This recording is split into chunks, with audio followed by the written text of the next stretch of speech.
start to take our seats so we can get started pretty shortly, we would appreciate that.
All right, just want to make sure everyone had time to get back. We're just going to start a little bit early, 1 minute. So finally, we're going to turn our attention to the Oversight and Accountability Subcommittee. So I'm going to turn it over to the co-chair, Marty? I don't know which one. Thanks, James. Just a caveat, the minutes from our last meeting, as well as, I believe, the white paper that you were given are on the OGIS website, so I'll caveat this discussion with that. But the subcommittee did meet officially on October 8th to discuss kind of the 3 topics that we agreed to kind of work on. I'll start with the assessment of the FOIA public liaison role and determine opportunities for improvement.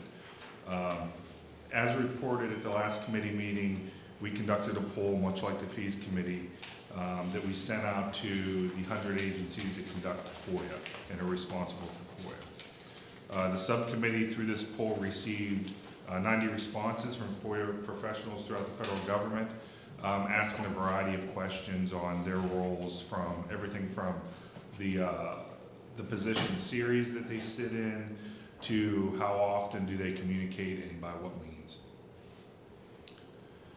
And basically to evaluate are they having positive experiences, are they having some issues, and what are those issues, and so forth. The raw data from this poll that we received back in July, we did post on the OGIS website under the subcommittee for oversight and accountability, much like the fees poll.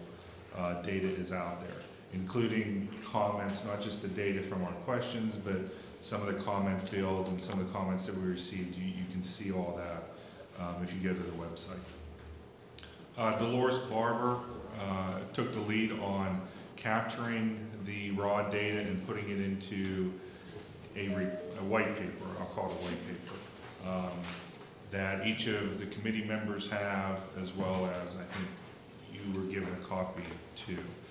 That's been posted, I think, this morning to the OGIS website as well.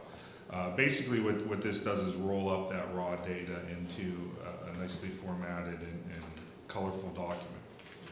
But I wanted to thank Dolores for doing that, and her staff did a fantastic job on that. So I just want to touch upon a few things that's in the report. So question one, we asked what position series.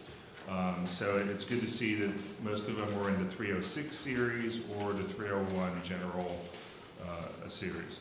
How long has people served in this role? 40%, which was a pretty hefty percent, were 5 or more years, with 20% behind that being 1 year or less. So majority of the people in this role have some experience in that role, which is positive. What type of position title do the people directly above this position report? A vast majority of them are in a high-level supervisory or management position. For example, a director, a deputy chief of the office. Since assuming the public liaison role was another question, did people in this position attend some type of training to understand what the role is and what they're doing? Vast majority have. For example, the leaders were their own agency FOIA training, the Department of Justice FOIA training, and then behind that, OGIS training and ASAP, which is basically a vendor, and through that. Another question talked about, was there plans to attend even more training? Over 66% said yes, that they plan to attend training over the next year, which is very good. Another question, specifically question 6, talked about how the public liaisons feel about personnel training, organizational leadership support technology. Looking at the data, it seems that most are satisfied with that, which is good to get that data. Is the FOIA public liaison role pushed out to requesters so they know that exists and the resolve disputes, statuses, all those type of things. 72% stated that their agency informs the public and requesters that this role exists and how to get to them.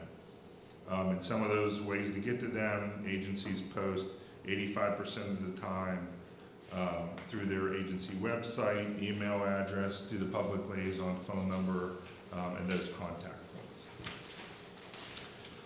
Some of the other data and some, like for example, questions 8, 9, 10, 11 were just a variety of different things that were evaluated on. There's a lot of data there. I'm going to go ahead and just refer you to looking at that yourself.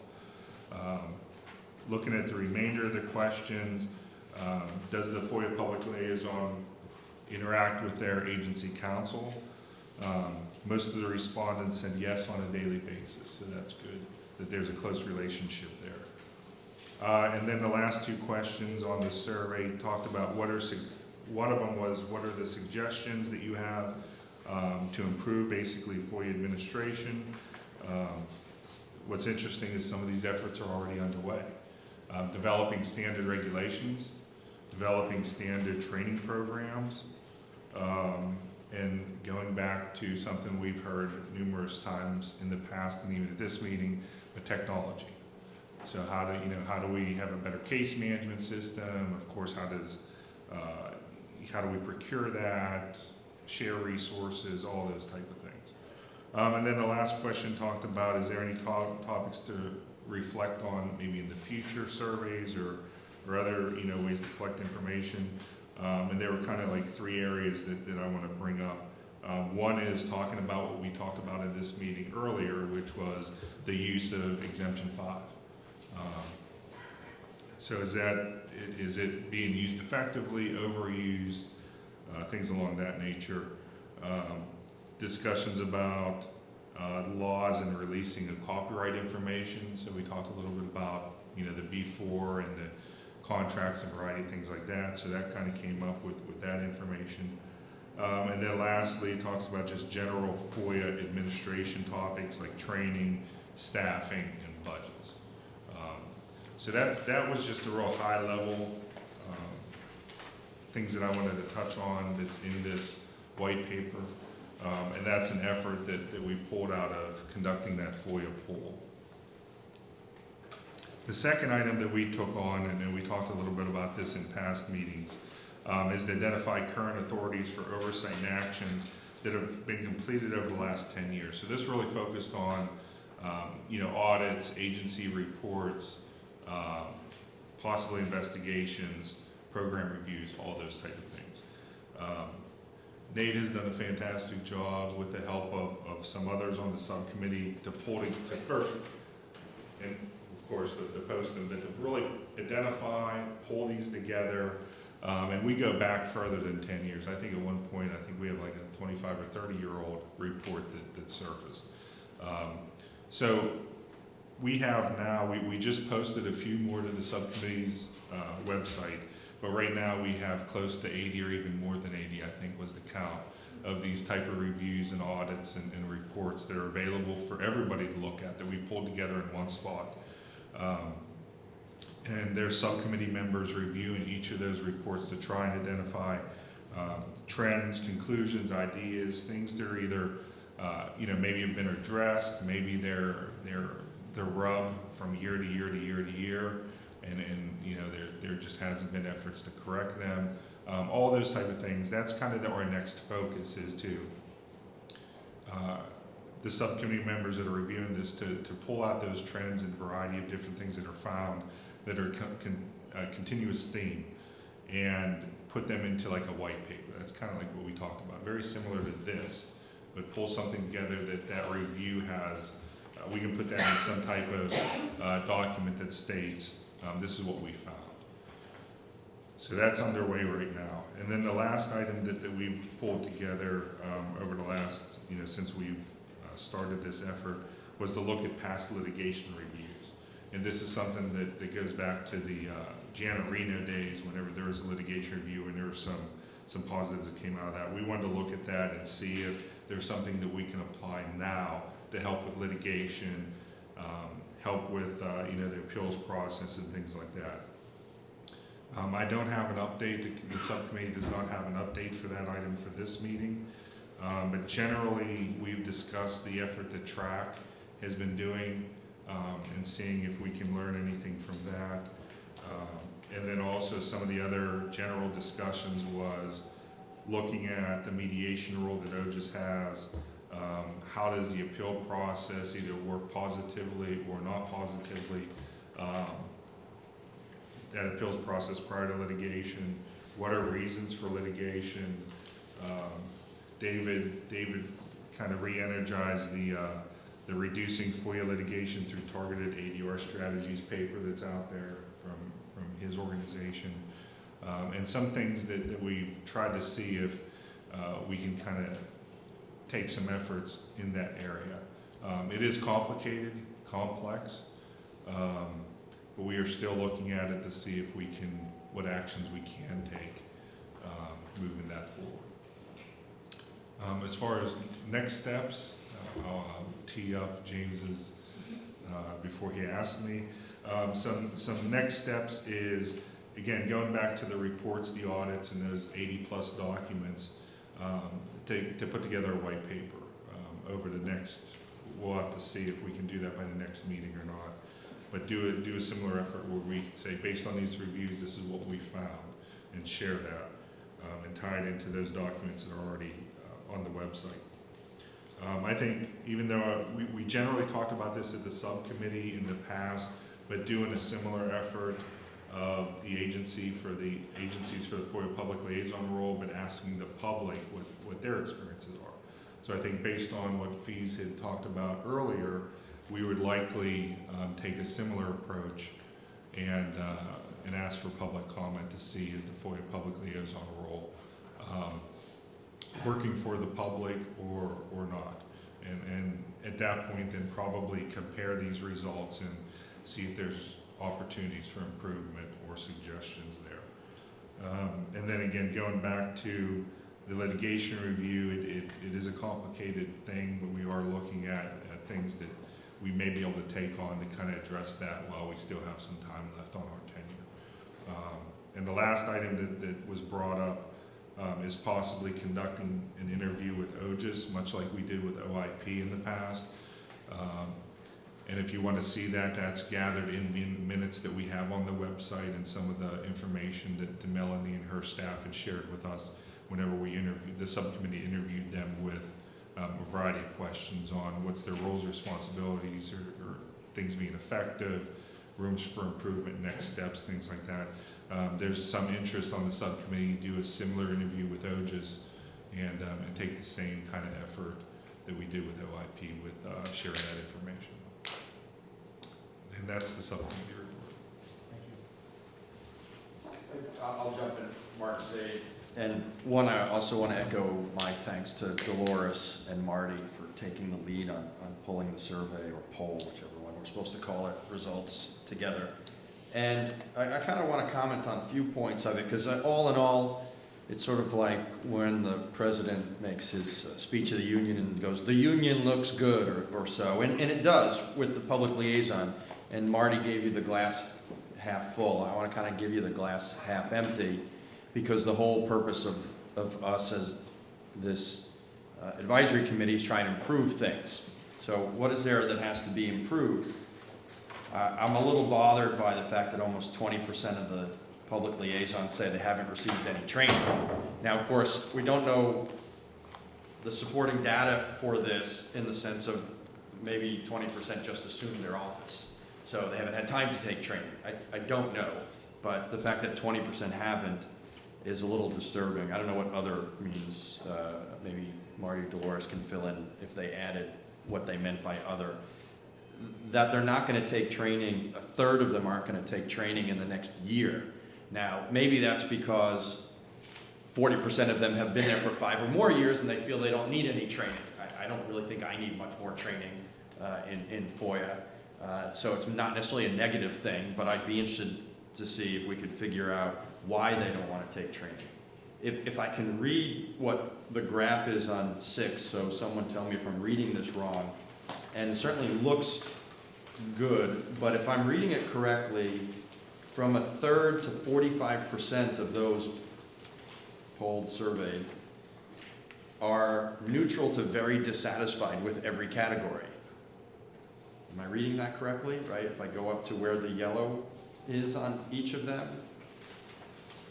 So that includes very dissatisfied, dissatisfied, neutral. So 1/3 to 45% are very dissatisfied or neutral about their personnel, their training, their leadership support, and their technology. I don't think that's necessarily a good thing. I think it's great that 73% of the FOIA liaisons inform the public that they exist, but are you kidding me that 20% actually don't? What purpose are you serving in this position? And 10% don't know if they're telling the public that they exist? I mean, so that 27.8% actually freaks me out far more than the great result at 72.2%. How could would this number not be like 98.9% with the what did I just say, 98.9, the 1.1%, 2 point, I can't even do, I'm gonna make it 99% so I can make it easier. The 1% just took their job yesterday and just haven't had time to check to see if people don't know about them. So that's, I think, very problematic. I know, just as a couple of examples of what I had to deal with just this last few days as a FOIA requester / lawyer, when I'm dealing with some of the agencies, and I don't know if I'm dealing with the liaisons, probably not, this notion of interaction with the public, which is what this liaison position obviously is all about. You know, I know I've been dealing with an Air Force component, and I'm getting these generic email responses from some nameless, faceless person, the FOIA staff. And I can understand why probably the contractor who is answering this email doesn't necessarily want to have their name attached, but as someone who's dealing with the federal government, I'd like to be able to reach out and understand who I'm talking to, and maybe have a phone number that I can call into it on the email so I don't have to look it up and try and track down who these people are. And just as another example, because this goes to training, I'm still finding that these folks don't understand that they're obligated by law to provide an estimated date of completion for their responses. And I'm very sympathetic to the fact of how do you figure out what that estimated date of completion is going to be. And I know I never hold anyone who tells me that we're hoping, I'd like to hear we're hoping to have it done within 4 months. And I go, okay, great, just give me a sense, rather than, okay, it will be done in 4 months. But the response I'm getting back is, well, I'm sorry, we're doing this first in, first out, and we don't know when we can tell you. And I finally had to get on the phone with the head of the office to say, you do realize the law requires you to actually respond. So can you please tell your contractors that, train them on what the law is. That's sort of a little aside, but it relates to the training issue. So, and I think certainly from our subcommittee perspective of, and especially if we lengthen the term of our tenure as a advisory committee, we can try and start to look at some of these more oversight issues. And then some of them are little tweaks, I'm sure, but every little tweak will make a difference for quite a number of requesters. And again, I want to thank the subcommittee for doing such great work. Okay. Any general thoughts, comments? This is Sean Moulton with Project and Government Oversight, and just to go a little further than Mark's comments, I mean, I do think he's highlighted some of the areas need improvement, and obviously something we can hopefully come up with some recommendations on. I think some of them are pretty low-hanging fruit, which is good news.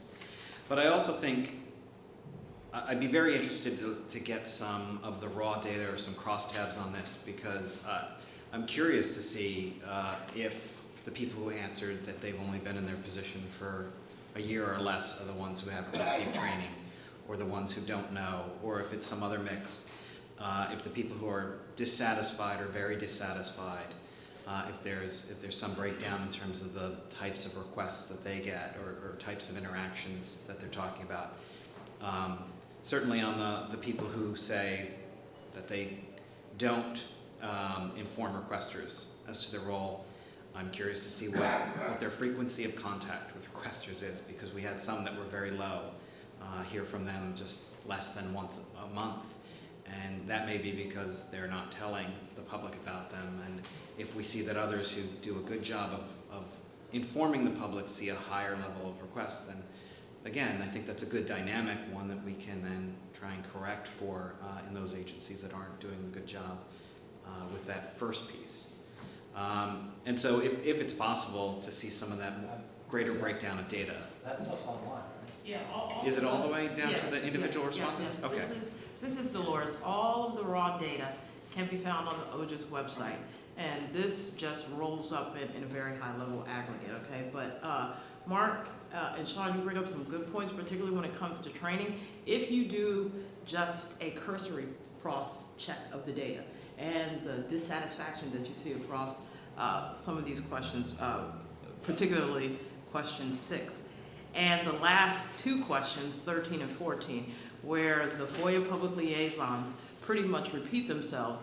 There's emerging themes and trends that come from the data about leadership supporting FOIA efforts at departments and agencies, and the need for specific FOIA liaison training. Now, if you go and dig into the raw data, you will find that the respondent said, I get training in this, I get training in that, but it's not specific to FOIA public liaison. And the one thing that I want to do is go back to the history of this. What we were looking for is to make sure, one, that all of the 100 departments and agencies that are subject to FOIA had a FOIA public liaison. The role of the FOIA public liaison, as you all probably know, was created in Executive Order 13392 in the former administration. It was codified in the Open Government Act of 2007. And so we were curious to know whether or not agencies took that seriously, and they do. And the data also shows that there are opportunities to strengthen that role so that people know precisely what it is they're supposed to be doing, and that they get supported by leadership. So, and Marty and I, we were talking about this, and we thought that with this new administration coming on board, that's where we might be able to be effective in taking advantage of some of the issues that you bring up, Mark, and you bring up, Sean. Does that make sense, Marty? Absolutely, and the only thing that I would add, and if you want to get to the specific website, there's a link in that report that takes you directly to the raw data. I believe it's on, is it page 2, or so it'll take you straight there. But one of the things that I know I've done at my agency is I wasn't satisfied with just sending people to FOIA training, but I took a significant advantage of the OJIS ADR training. We've sent them to general customer service training, who you know, I mean, realistically, they don't talk about FOIA at all. It just says it focuses on the customer and what their need and desire is and how do you mitigate that and give them a good user experience whenever they call in. It didn't talk anything about FOIA. So sometimes it's not even being specifically FOIA training as much as it is being available. I mean, personally, and I've shared this with the committee before, I've called my fellow FOIA managers in other agencies and I can't get a hold of them. I can't leave a message. I don't get a response back. I get a fax machine beeping. So, you know, and I've submitted 2 FOIAs in my entire lifetime, and my experience has not been positive with either of those. So I understand exactly what, well, maybe not exactly, but I can understand to a degree the things that you face, because I think probably all of us agency representatives in the room has faced that sometime in our career. So I mean, I know personally, I think it's important that not just focusing on FOIA, but focusing on customers, and that customer is the requester as well as our internal people. So, you know, that may be another area is even focusing on some other things that will help strengthen and prepare people for that role and keep them focused on, you know, the goal that we're trying to achieve here. I have 2 additional comments, piggybacking off of that, Marty. Once we look at the other side of this, like with the fees subcommittee, and get some public comment, then we'll be able to marry what we have here from the FOIA public liaisons with what the public is experiencing. The other thing that you'll find when you go and dig down into the raw data is that the FOIA public liaison is a collateral duty for the people who responded to this poll, because they're also FOIA processors. So I think that's where some of the frustration came with their responses in terms of training. Okay, yes, I know how to do FOIA, they seem to be saying from the data, but nobody's told me how to behave like a FOIA public liaison, and so I wing it. And you'll see that in the comments, and we've left those untouched. You can read them, and people were very candid, despite the fact that they work for the federal government. But I'm interested in hearing from the public and their experiences about the FOIA public liaison, and then in taking that information and sharing it with the new incoming administration.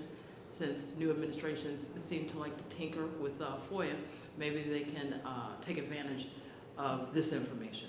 So one thing I had a lot of reactions to all this survey data actually, but just to give you a couple of highlights from my perspective, I was happy with, just like with the fee survey, of course I did like the 72% of people made the public aware. I thought there were a lot of really good things. The satisfaction rate with FOIA public liaisons, I thought all that was really good. But I also can't help but look at the glass half empty side as well, to echo those comments. And the biggest thing to me that I want to do and can offer to work with this subcommittee on, because it's something that I feel is important for us to do anyway, from my shop, is we want to do guidance that specifically lays out the duties of not just a FOIA public liaison, but also of the FOIA Requester Service Center.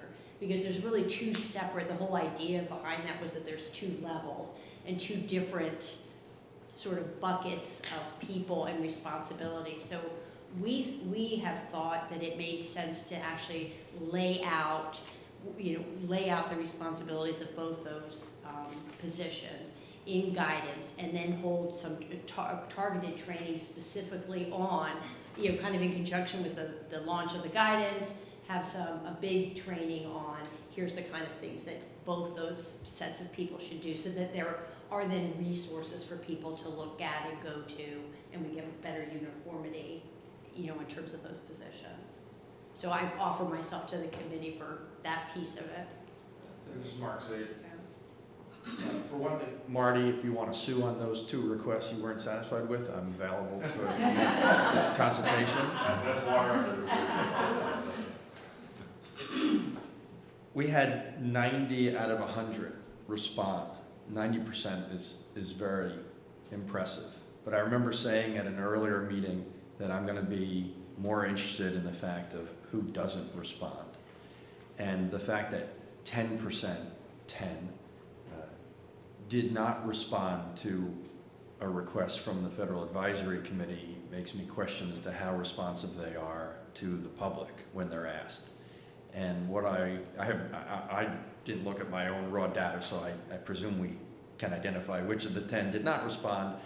And I would suggest for either OGIS and or OIP to reach out to those 10 and ask, why did you not respond?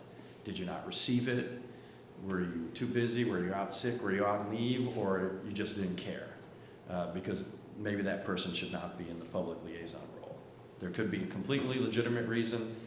Marty, how long, I don't remember, how many times did we send it to them and how long did they have it? I think, this is Marty, I think we initially sent it once. I think it was open for 30 days, and Christy, you can correct me if I'm wrong, but I think it was open for 30 days, and then I believe you sent a reminder saying, hey, it's gonna close in a week or something, get your input in. They were voluntary though, right? No, of course. Surveys, Yes. so I mean, in a way, it's kind of hard I to mean, I was say it was a satisfied. voluntary survey, but now we're kind of putting the hammer down because you didn't voluntarily respond. I don't know, that I sort of seems mean, like I recognize that it certainly wasn't mandatory, but it's sort of symptomatic of a potential problem. Well, here's I wouldn't say you have to punish them, but I'd be curious to know, well, look, why didn't you respond? a way that I looked at this piece, not that specific piece, but sort of just the general, the fact that we have some agencies saying that they don't publicize the fact that they have a FOIA public liaison. Like you said, that should be 100%. So what I was thinking in terms of addressing things like that was that could be something that we could include in as part of a question to be answered by the agency officially in their chief FOIA officer report. See, I can do that as an actual official mandatory thing that the agency responds on. Now, we've already done our guidance for 2016 reports, but I can put this, that would be something that I could do for 2017, is have maybe a series of questions on things like that, like do you publicize, give us the link. See, we can do a lot of things like that in those chief FOIA officer reports that will kind of really bring home the need to do things like publicize these things. So that would be my approach to that. And I can speak to one issue that was on, which is EPA, because we went through a revolving hat on public liaisons. As of, I guess, a couple days, I am now the public liaison, but we went through a revolving door, so to speak, and at the time the survey came in, there wasn't anybody. People left, people came in, so that's why we didn't respond. We didn't have one for about a 6-week period. Not that people didn't call asking questions, but we just didn't have because our website gives you a generic number to call, so we're not sure whoever the person is, they can answer. So there's one you can knock off for a reason. Not anymore. All right, I'll knock off another one. I'm sure you responded, Dave, because you're the public liaison, right, for your agency. Yes, but I'm one of the 10. I did not respond to the survey. Oh my God. And here's why. Here's why. I was afraid that it would, given the numbers, what I would say about our very small agency and very small FOIA operation would skew the results, and I didn't want to do that. So, for example, there's a question here about, are you in contact with your attorneys? Well, the two of us are our attorneys. How often do people, how often do FOIA requesters contact you? I don't think anyone has ever contacted me because, or at least, and said so, because I'm the FOIA public liaison. They send us requests, we deal with them. On occasion, we contact them to work out how best to respond to them. So that's what I had in mind when I said, excuse me, that's what I had in mind when I said that I was afraid that it might skew the results, to put in zeros and never and that sort of thing. And besides, I kind of figured that I'd have some input. So there's 2 out of 10, so There you that's go. 8. I think he's getting the idea. They may be very small. There could be completely legitimate reasons. But even if we identified one agency that did not have a legitimate reason and we fixed it, that's positive.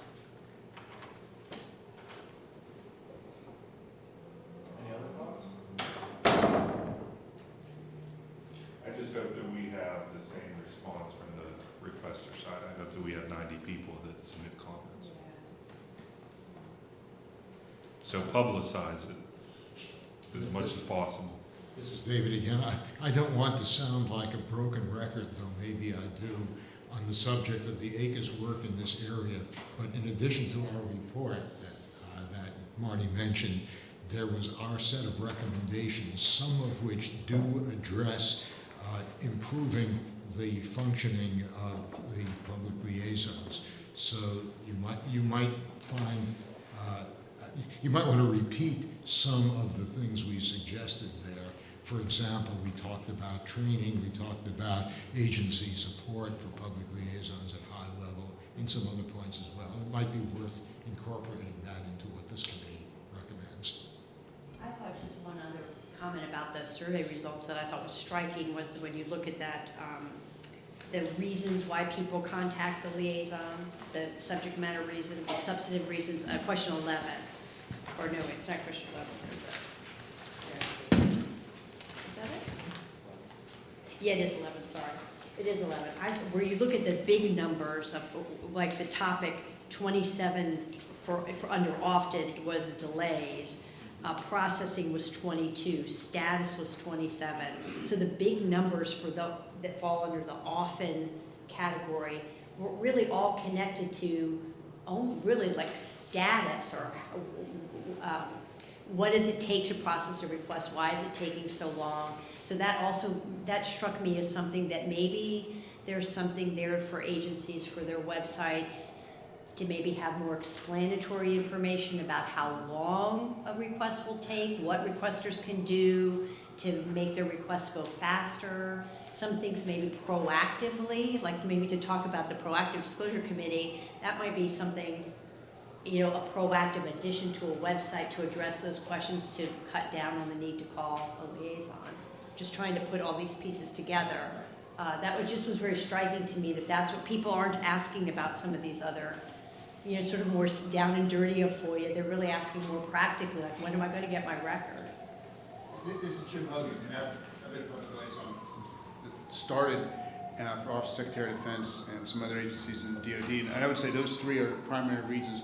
And many times I'll say, have you talked to your action officer? Do you know who that person is? They say, yes, here's the name and number, but I decide to call you instead of the action officer. Yeah. So, and that's just part of education. I'll say, well, the law specifically says you come to me when you're not happy. Right. And so I encourage, and in questions like I encourage them to go back to the action officer and get that communication going. Now, if I find out that they don't know who it is, and that's a different issue, we'll deal with that accordingly. But I try to get them talking with the action officer. It's easier to go between. But I'd say a large percentage of my time is just getting the two together, and then I just back off, and they're happy.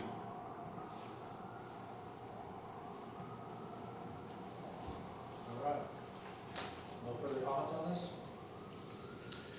Okay, so now you guys are going to get that part where next steps. All right? So as you're aware, this committee was one of the flagship initiatives of the second U.S. Open Government National Action Plan. The purpose of our committee is to develop recommendations for improving FOIA administration and proactive disclosures. The committee serves as a deliberative body to advise on improvements to the administration of FOIA. At this time, I'd like to discuss the administrative meeting that we held on September 9th, when some of us met to discuss logistical and administrative issues, and the committee's 2-year charter, which expires in May of 2016. We need to consider the results of our study during the past year and a half and be prepared to provide the archivist with a final product. During our administrative meeting in September, we discussed that the subcommittee may produce work products. Once the subcommittee produces work products, then we may use them to write a white paper, recommend legislative action, policy changes, or executive action, among other matters. So at this time, I'd like to invite the full committee to explore what we, as a committee, would like to produce before our charter expires. I turn it over to you guys. I recommend a list of recommendations to the archivist. And you look pained. But I guess, well, what I want from you guys, what does that list look like, or what is the final product? I can kind of lay out my thoughts on it if that's helpful. But I don't necessarily want to steer you in that direction. I do think that what we're starting to see come out of the subcommittees it's very helpful. And that the recommendations that we make, they need to be substantive in such a way that the archivist understands why we're making the recommendations. I think that, David, you brought up kind of some good points when you were saying, if we just make this recommendation, it's just standing out there, that may not be necessarily helpful for us as a whole. Just quickly caution on another board that appeared to be the Public Interest Declassification Board did 10 recommendations, and I think none of them, 3 years later, I believe, have been come up on. So I think if we tailor our recommendations, that they actually happen is what we need to do, because it doesn't do anybody any good to make a bunch of pie-in-the-sky recommendations. Yeah, I've been on a few agencies, and we've always seemed to work well is to come up with recommendations and then supporting documentation and supporting the recommendations. What is a challenge? What are we trying to address, and what's a recommendation? So the archivist has more than update the 1987 fee guidance, but here's the challenge, here's the issue, and here's a way to potentially resolve it. That seems to work well, at least internally within EPA. This is Mark Zager. I think the first thing, though, we have to decide is are we ending in May? Or are we going to ask for an extension of time of whatever period of time that is? If we're ending in May, then, and disbanding, then we have to decide what do we want to propose by then and in what format. But if we know we're going to extend beyond that time, then we can look at, well, are we going to make an interim report, issue some sort of interim report by that time with a full report or recommendations by whatever date we've been extended. So I think before we kind of put the cart before the horse, I'd like to have a better sense of what our lifespan is going to be. I think, this is Dolores, I think our lifespan depends on people who are members of subcommittees actually doing, actually fulfilling their commitments. So that if we have next steps, if we have work products within our subcommittees, if we have meetings and people aren't attending and people are not contributing, that is going to be a big clue as to whether or not this committee survives past May, in my opinion. This is David. I haven't looked at the charter in a while, but are we restricted to making recommendations to the archivist? We were talking an hour ago about making a recommendation to OMB. When we read the poll results here of the FOIA public liaisons, that suggests that maybe we ought to be telling agencies to have to either do something differently with their public liaisons or get them to have more training or inform them as to whatever, because somebody was pointing out before that some percent of the public liaisons who responded don't even know what their regulations say. So I'd want to check as to whether we have any restrictions on whom we can issue recommendations to. I think the charter says we issue recommendations to the archivist. Solely to the archivist? Yes. So how does that fit with what we were talking about with the recommendation to OMB? Well, telling the archivist, recommendation would you go to should the recommend it? the recommendation will go to the archivist for his consideration. Oh. And then, yes. But Then based on his network of people, whether or not he would push that through to OMB. So that's part of the consideration, right? well, I'm trying to understand now to whom is the language in the recommendation we talked about an hour ago It would addressed? go to the archivist. So that would be worded as the archivist should recommend to OMB Yes. to do the following? And that's consistent with the charter. Right. Just a bit convoluted. Yes. I believe in plain language whenever possible.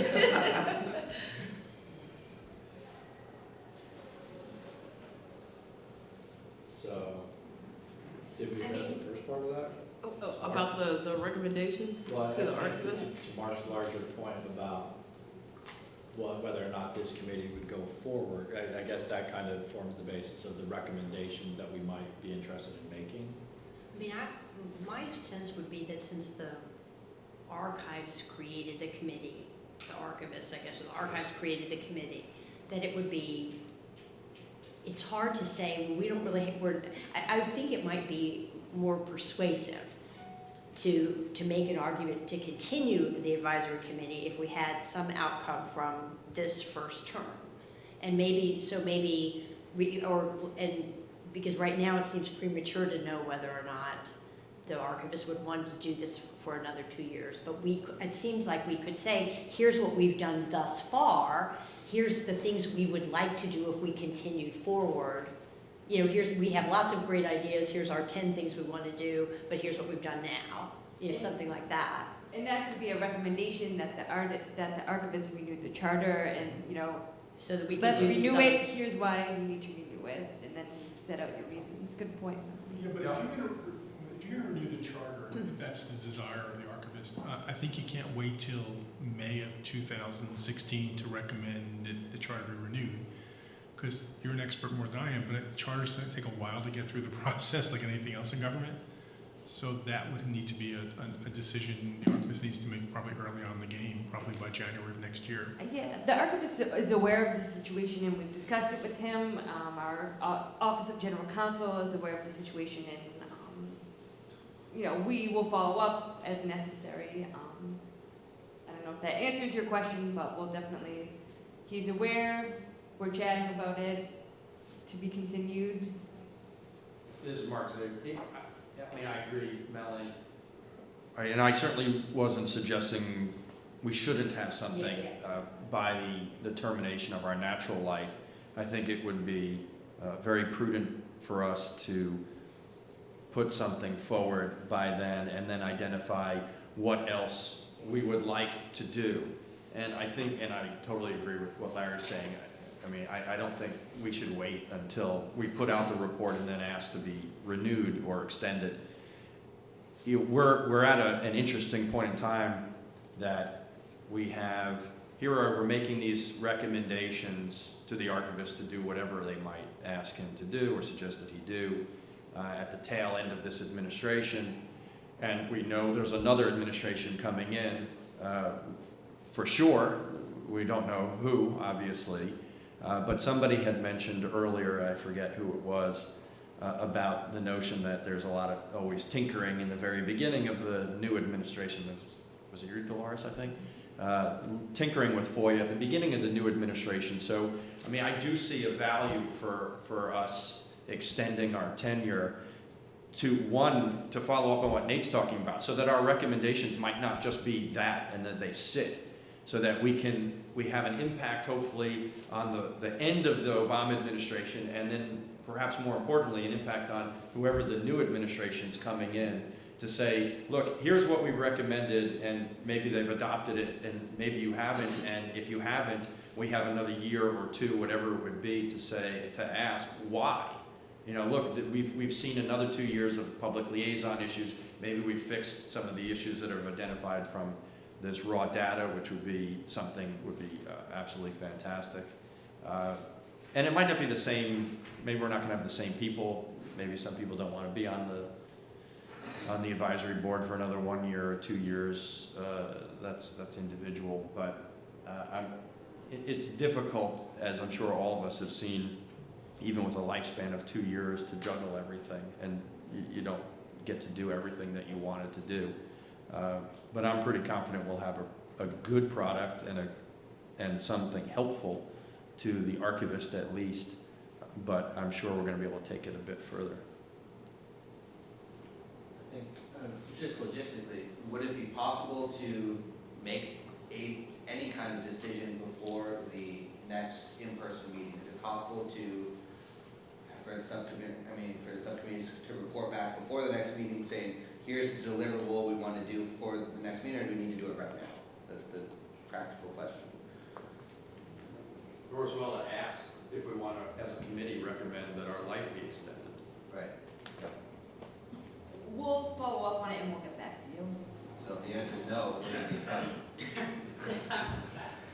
Well, I think, but we already had a discussion, or someone had with Gary Stern, that we can ask for, it's not an issue about asking the archivist or whoever, I don't know, who actually, does the archivist make that decision? Yes. Solely, right, it's in his authority? So I guess, I mean, the question really is for the committee, is that something we want? And when would we ask the committee ourselves to vote on whether we're sitting here right now, you do an informal straw poll, or you do it electronically, or we do it for the next meeting in January? The only thing I would say is, as far as I understand it, I mean, this committee was created from the National Action Plan, and you could correct me if I'm wrong. You guys have the historical knowledge on this more than I do, and that it contemplated a 2-year kind of commitment from the archives. It's not necessarily the case if the archivist decided to not house it here, that it couldn't be picked up from another agency, OIP, or whether it does stay here. I think that it makes sense where it's at if it's the agency, I mean, if it's the committee's will for us to go forward and to seek and the archivist to extend this charter. I think that it's something that we could do. But I think Dolores has a valid point. Everybody here is really busy. It is a huge time commitment on our part. So if this is something that we as a committee feel inclined to do, then I would just hope that those that are seeking the extension would commit, to participating actively. Melanie, again, I feel like I just keep feeling like it's just maybe even one meeting premature. Because if this meeting has been so productive, I thought in terms of we already know a recommendation from the fee committee, subcommittee, the other 2 subcommittees are much closer now to building on something. It just feels to me like once we say, okay, here's the kind of what the committee wants to do going forward, here's our recommendations, here's our plan, that when we have that, it will help know what else we need to do. Or what the best format is for going on. And I can make the commitment to meet with the archivist and have a discussion with him, and to meet with NGC and to figure out what the timelines look like, so that if there is an issue where we could not get it extended in time, then maybe we would just have to call a meeting sooner rather than later. Is that something that you guys would be interested in? Yeah. And pursuing? I mean, I think Melanie's right. I think January would be fine, but I could meet with the archivist in the next couple of weeks and find out where we're at. And now, so just to issue clarification, we have a meeting in January and then one more meeting, is that correct? Yes, in April. April, okay. And Is there anything in our charter, this is David again, is there anything in our charter that restricts us from calling an additional meeting? No. No, all you have to do is put a notice in the Federal Register. That's right. Yeah, and that's kind of my point. If we need to do one sooner to bring up this issue, we can do that. So this is Sean Walton with Project and Government Oversight. And I think Melanie's right. I think we're making a lot of progress and it's exciting. And in some areas, I think we're going to have something to deliver. I do worry that, we're still collecting a lot of information. We're doing the public survey. We don't know what's going to come of that. And I'm not sure that part's going to be fully baked with just 2 meetings to go. And so I think we're going to have something, and it's going to be helpful and substantive. And yet, I feel almost certain, even now, to say that we want more time to finish up some of the work that we're working on right now. So, the sense that I get is that there's really solid recommendations that can be made, especially around the OMB guidance, the fee issue. I think the public liaison is a really good area that we could target. I don't want to presuppose what that would look like, but I mean, Melanie's already talked about training, about collecting data.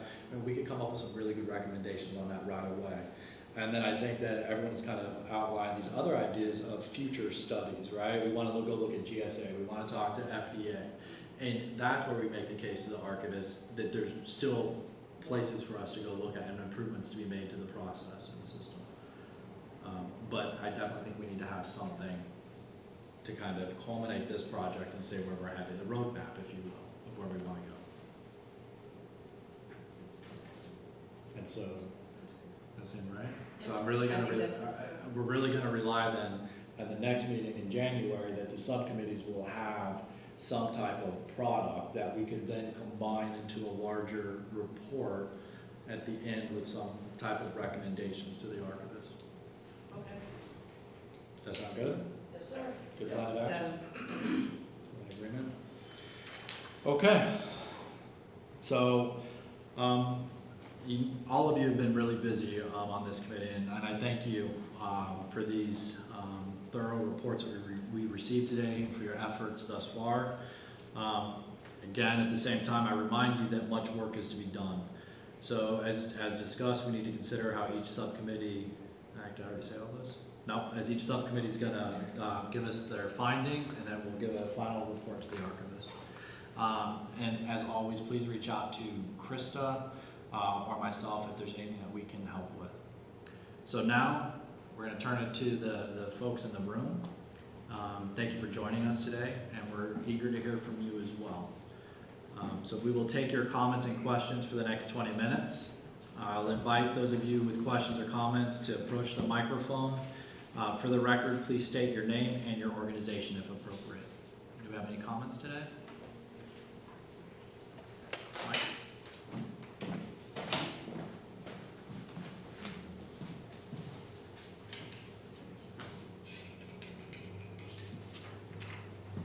Hello, thank you for providing an opportunity for public comment. My name is Michael Ravninsky, and I'm speaking on my own behalf.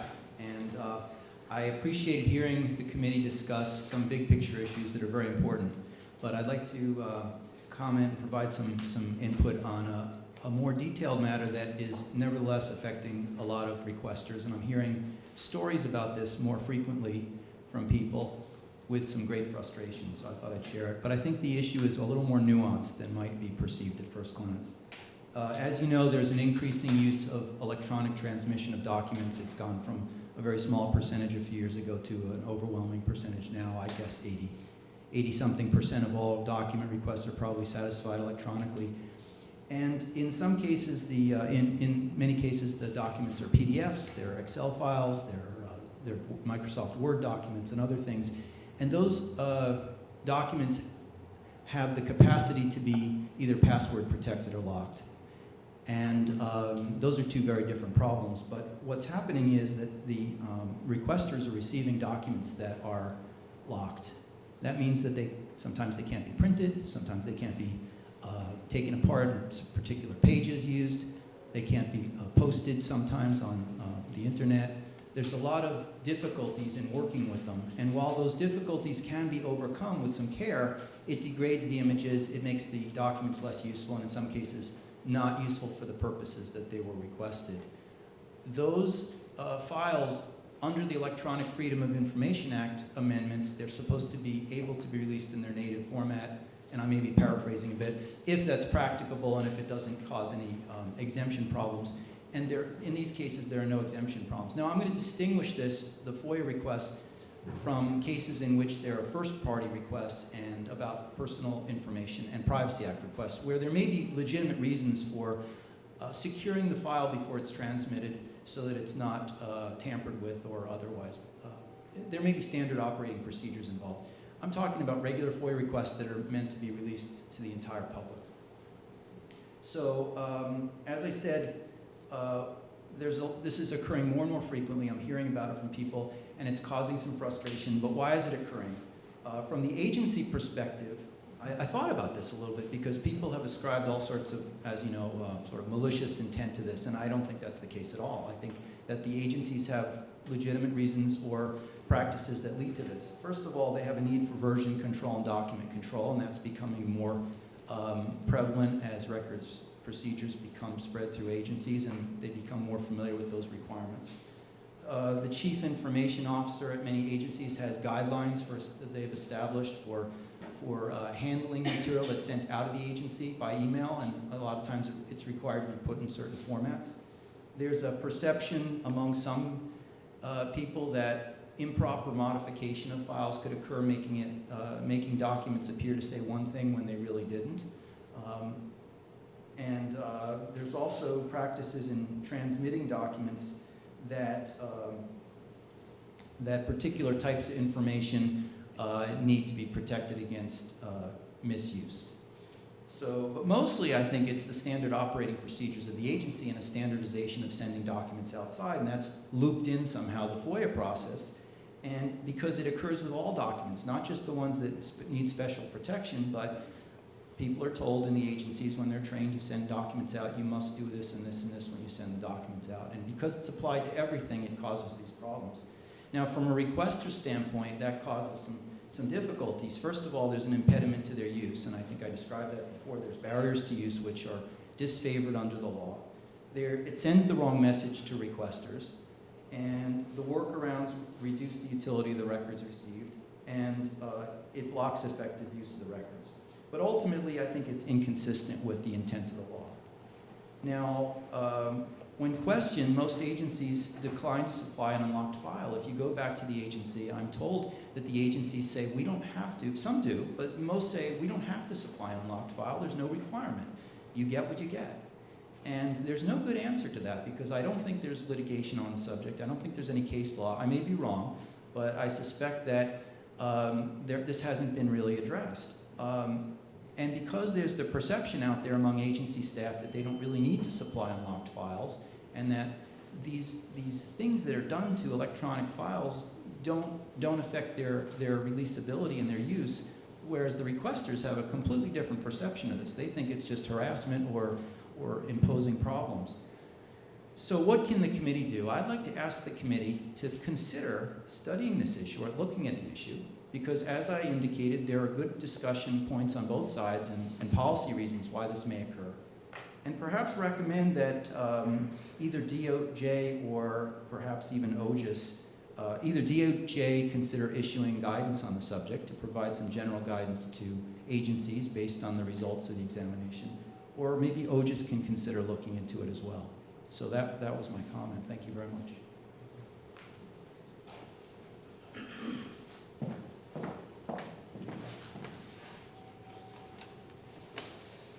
Any other comments?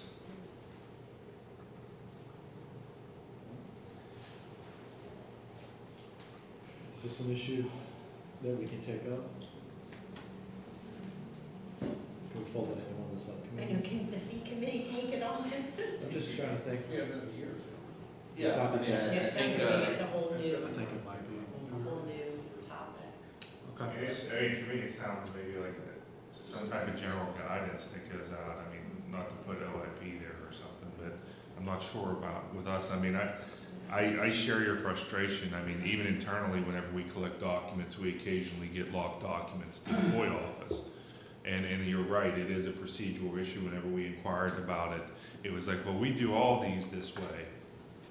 And said, well, you know, we can't unlock it, and then if we do get it unlocked, we can't provide that to the requester like that. So, I mean, I know we faced that issue, but I'm not sure that that's really a committee role versus just a general. I mean, if we can find a place, maybe to wrap it into one of our recommendations, like as a tagline, but. I think it's something that it's worth looking at. It's a struggle that I faced at another unnamed agency. Just because of some of the guidance that we had in place, you couldn't send anything out unless it was locked, password protected. And a lot of that's just the transmission of PII as it leaves the agency and what our responsibility is to protect it. But I think it is something that we should look at later on. It might be something we can at least touch on, and I'm not sure exactly the proactive disclosure. It's not proactive since it's a response, but there's an aspect of technology that we're going to look at, and so we might be able to at least open the door on this, saying when you're disclosing this proactively, make sure not to lock it or at least address it in some way, and then that opens the door on terms of the responses as well. And we might be able to find best practices around this, because what we see on systems like FOIA Online, where the records are uploaded, the requirement to password protect them isn't necessarily there because you already have the authentication right, done through the password kind of when you log in. So they're downloading the records as opposed to transmitting them across the web. it's a really interesting topic. It does seem to me like we would need to do, like we would have to have our own subcommittee to look into it, because it's not really an actual FOIA issue. It impacts FOIA, but we have guidance now, obviously post OMB breach.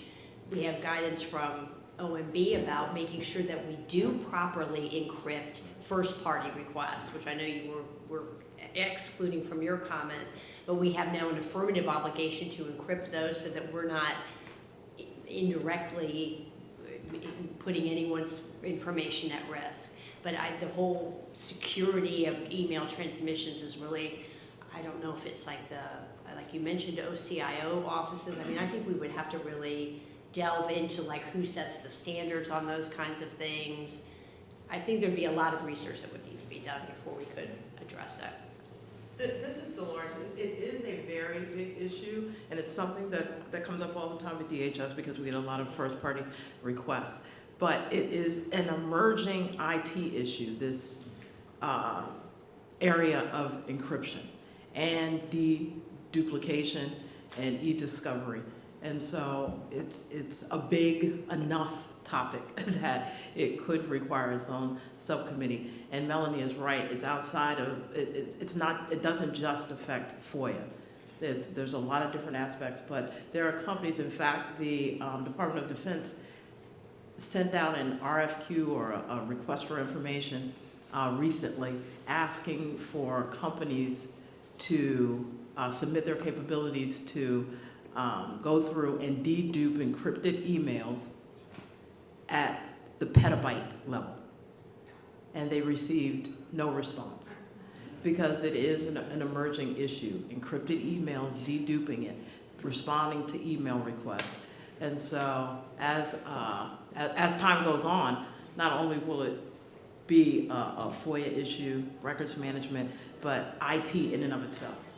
And let me just say too, I think it's a really interesting issue because obviously we don't want the security concerns to trump FOIA access and diminish the usability here. We've been trying to push agencies to release records electronically. So on the one hand, I'm happy when you say 80% of the responses are going electronically. That's what we want. But then if they're encrypted so in a difficult way, then that's undercutting that. So I mean, I think FOIA needs to be a piece of it. It's just that it's clearly a bigger issue than FOIA.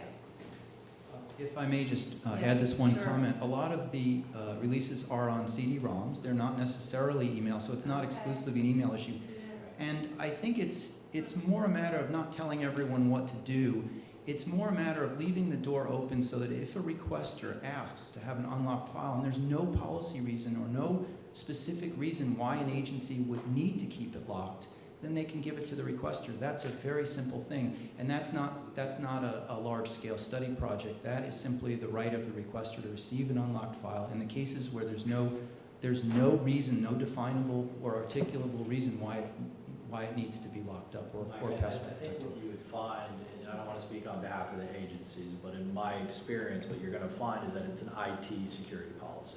So anything coming off of the computers are going to be locked automatically, and there's no way around it. They've locked down the USBs, they've locked down the drives post Snowden, and so they've implemented these policies in order to get the information out. It has to be password protected. I mean, I saw that at my previous agency.